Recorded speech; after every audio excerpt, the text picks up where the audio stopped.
नमस्कार, माय माउली हिंदी समाचार में आपका स्वागत है और मैं हूं शेख इस्माइल।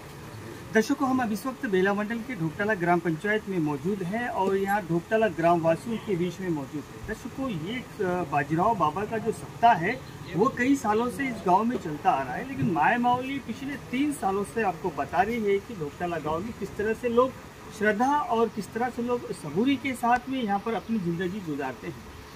दर्शकों, बाजीराव बाबा एक वो हस्ती थी जिन्होंने अपना फ़ायदा न करते हुए लोगों के फ़ायदे के लिए अपनी पूरी ज़िंदगी जोखम में डाल दी और लोगों को घर घर जाकर, लोगों के गांव-गांव जाकर, यानी 3 जिलों में जहां तक उनकी ताकत पहुंचती थी वहां तक जाकर लोगों को समझाया गया कि देखिए, जो गलत रास्ता है उसको छोड़कर अच्छाई की तरफ पहुंचना है आपको।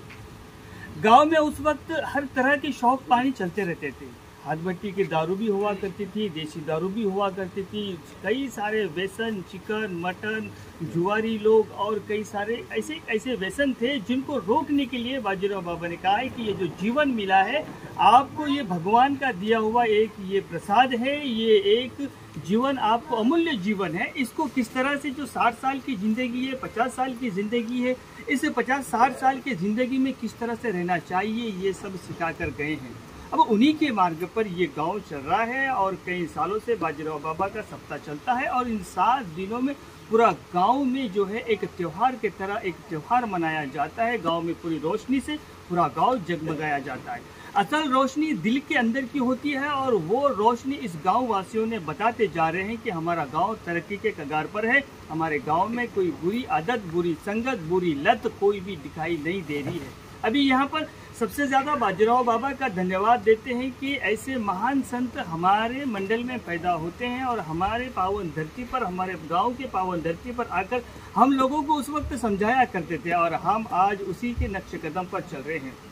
अब दर्शकों, रहा सवाल उन भक्तों का जो अभी आप मेरे पीछे देख रहे हैं कि ये उनके सब भक्त है। इसमें कोई प्रवचनकार है, गीतकार है, कोई समझाने वाले हैं। ये भी निस्वार्थ सेवा करते हैं, इनको कोई पेमेंट नहीं दी जाती है, इनको टिकट का खर्चा नहीं दिया जाता है, लेकिन ये लोग भी अपने बाल बच्चे, खेती बाड़ी, धन दौलत, कारोबार सब छोड़ के लोगों को समझाने के लिए आते हैं, क्योंकि उनका जो संदेश है आम एक छोटे बच्चे से लेकर तो 55 साल या 70 साल के बुजुर्गों तक ये बात पहुंच जाए और उनके दिल में बिठाते हैं कि बाजीराव बाबा का कार्य किस तरह से रहा है और बाजीराव बाबा क्या चाहते थे।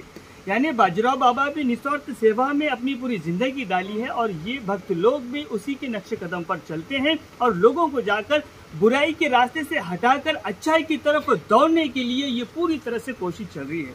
दर्शकों, माय माउली का भी कहना यही है कि बाजीराव बाबा ये सारे संतों का मेल लेकर पहुंचते हैं, यानी ग्राम गीता हो, ग्राम स्वच्छता हो, गांव की उन्नति के लिए, यानी खुद के लिए नहीं कराया गया, बल्कि गांव को स्वच्छता से रखते हुए गांव का जो नाम है वो आगे तक पहुंचे और गांव में सुख शांति से अपने परिवार के साथ अपनी जिंदगी बसर करने का नाम ही बाजीराव बाबा है। और उन्हीं का जो सत्संग है वो 3 जिलों में प्रसारित चल रहा है और 3 जिले इन बाजीराव बाबा को मानते हैं। अभी हाल ही में माय माउली ने एक रिपोर्ट बताई थी कि वाशिम और बुल्ढाना जिला में भी बाजीराव बाबा के मानने वाले वहां पर पैदा हो चुके हैं और बाजीराव बाबा के चाहने वाले वहां पर भी शोर मचा रहे, क्योंकि ऐसा संत की वाणी हमको भी सुनाया जाए और उस संत का कीर्तन, भजन, गीत ये सब हमको भी सुनाया जाए। दर्शकों, आगे के विजुअल, आगे के गांव में किस तरह से पालकी को ले जाया गया है, किस तरह से नाचते गाते बाजीराव बाबा के शान में गीत गाए गए हैं, वो भी हम आपको आगे के वीडियो में माय माउली बताती रहेंगी। तब तक धन्यवाद।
ब्रह्मलीन सद्गुरु बाजीराव महाराज की जय, राष्ट्रसंत तुकडोजी महाराज की जय, बोलो भारत माता की जय। बाजीराव महाराज असा भव्य दिव्य ज्ञानेश्वरी पारायण सप्ताह दिनांक समाधीस्थळ सुपनेगाव दिनांक 28/3/2024 तर हा असा भव्य दिव्य ज्ञानेश्वरी पारायण सप्ताह या ढोकताळा गावामध्ये परमपूज्य सद्गुरू बाजीराव महाराज जगाच्या कल्याणा संतांच्या विभूती दे कष्टवित्त परोपकारी, कारण संतानं या जगाच्या कल्याणासाठी त्यांचा अवतार झालेला आहे। आणि या आज चंद्रपूर, यवतमाळ, तेलंगणा या तिन्ही जिल्ह्यामध्ये बाबाजीनं वेष्णावर फार असे मोलाचे संदेश दिले। कारण बाजीराव महाराजांच्या माध्यमातून दारू असो, गंजीपा असो, वरली मटका असो, जे काही वाईट विचार निघून आज बाजीराव महाराजांना गाडगे महाराजांचं कार्य हातात घेऊन आज जगाच्या कल्याणा संतांच्या विभूती दे कष्ट तो परोपकारी असे बाबाजीनं आज ज्ञानेश्वरी हातात घेऊन आज प्रत्येक अडाणी माणूस, अज्ञानी जीवाला आज चांगले संदेश देऊन, चांगले विचार देऊन आज बाजीराव महाराजांना प्रत्यक्ष आज बाजीराव महाराजाला देव मानणारे या 3 जिल्ह्यामध्ये आहे। आणि बाबाजींच्या माध्यमातून प्रत्येकाचा संसार सुखाचा झाला।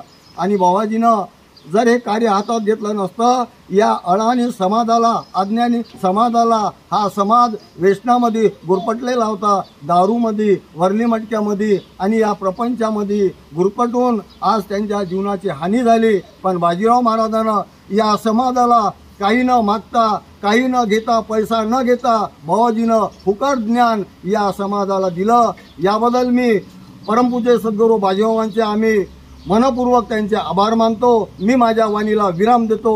जय हिंद, जय भारत, जय शिवाजी। ఏదైతే బ్రహ్మలీన్ సద్గురు బాజీరావు మహారాజ్ వారి యొక్క ఆశీస్సులతోటి భవ్య జ్ఞానేశ్వరి పారాయణము మా డోక్తాల గ్రామంలో ఇప్పటివరకు 9 సంవత్సరాల నుంచి నడుస్తుంది। మరి ఈ సంవత్సరం కూడా మొన్న మార్చి 28 నుంచి ఈరోజు ఏప్రిల్ 3వ తేదీ వరకు మా గ్రామంలో ఈ సప్తాహ కార్యక్రమము నిర్వహించడం జరుగుతుంది। మరి బాబా గారి యొక్క శిష్యులందరూ కూడా మా గ్రామాన్ని ఎంతో పండరిపురంగా భావిస్తున్నాం। మేము 7 రోజులు ప్రతి ఒక్కరు కూడా ఈ ధ్యానంలో కూర్చుండి ఎంతో సంతోషాన్ని, ఆనందాన్ని, ఆ భక్తి మార్గంలో ఎంతో తన్మయమై ఉన్నారు। మరి ఇలాంటి బాబా చూడడం మాకు చాలా అదృష్టంగా భావిస్తున్నాం। ఎందుకంటే అవి బాబా చెప్పినటువంటి మార్గాలు ఏవంటే దుర్వ్యసనాలు వదిలిపెట్టి మంచి జ్ఞానంలో నడవాలనే భావంతో మరి బాజీరావు బాబాకు చదువు లేకున్నా కూడా జ్ఞానేశ్వరి పారాయణాన్ని చేసిందంటే చాలా గొప్ప మహాంతుడు। మరి మన గురుగారు చెప్పినట్టు 3 జిల్లాల్లో మహారాష్ట్రలోనే కాదు, ఆదిలాబాదు, అదేవిధంగా మరి ఇంకా ముందు నిర్మల్లో కూడా ఈయన భక్తులు ఉన్నారు కొందరు। అదేవిధంగా మరి మహారాజ్ గారి యొక్క ఆశీస్సులతోటి ప్రతి ఒక్కరు కూడా వారి యొక్క వ్యసనాన్ని వదిలేయడం జరుగుతుంది। మరి ఇది భవిష్యత్తులో ఈ పిల్లలకు చాలా ముందు యువకులకు మంచి మార్గదర్శకాన్ని చూపించినటువంటి బాజీరావు బాబా గారి యొక్క ఆశీస్సుతోటి మా గ్రామం కూడా చాలా సుఖ సంతోషాలతోటి ఉంటుంది। అదేవిధంగా వారి యొక్క ఆశీస్సులు మాకు ఎప్పటికి ఉండాలని చెప్పేసి మా గ్రామం తరపు నుంచి వచ్చినటువంటి ఆ మహారాజులకు, వారి యొక్క శిష్యులందరికీ కూడా మా యొక్క గ్రామం నుంచి ధన్యవాదాలు। ఆ బాజీరావు బాబాకు ఎప్పటికి కూడా మేము రుణపడి ఉంటామని చెప్పేసి అందరికీ जय गुरु। यांचं नाव ऐकलेलं होतं आणि ज्याबद्दल मी मुक्काम पोस्ट वरद तालुका राळेगाव जिल्हा यवतमाळ, माझं नाव ज्ञानेश्वर गणपतराव बातुलवार।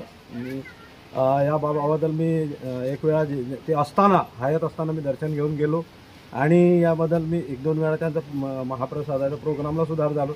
इथे माझे साळभाऊ राहतात या धोतऱ्याला बंडेवार, त्यांनी मला म्हटलं की बाजीराव बाबाचा प्रोग्राम आहे, तुम्ही जरूर या। त्यासाठी मी आलो आहो आणि ते खरोखरच एक महान आहे। आमच्या यवतमाळ जिल्ह्यात, या आंध्रमध्ये आणि चंद्रपूर जिल्ह्यामध्ये त्यांचे बरेचसे प्रोग्राम होतात आणि ते एक महान संत होऊन गेले आणि ते ज्यांचे शिष्य लोक आहे, कार्यकारी, ते असंच चालत राहो आणि प्रत्येक गावागावामध्ये संदेश देऊन चांगल्याचा आणि बरेचसे जर नवीन जे पिढी आहे हे व्यसनाच्या जर अधीन जर आले गेलेली आहे, हे जर सुधारली यापेक्षा पुण्य मोठं नाही। जय हिंद, जय भारत।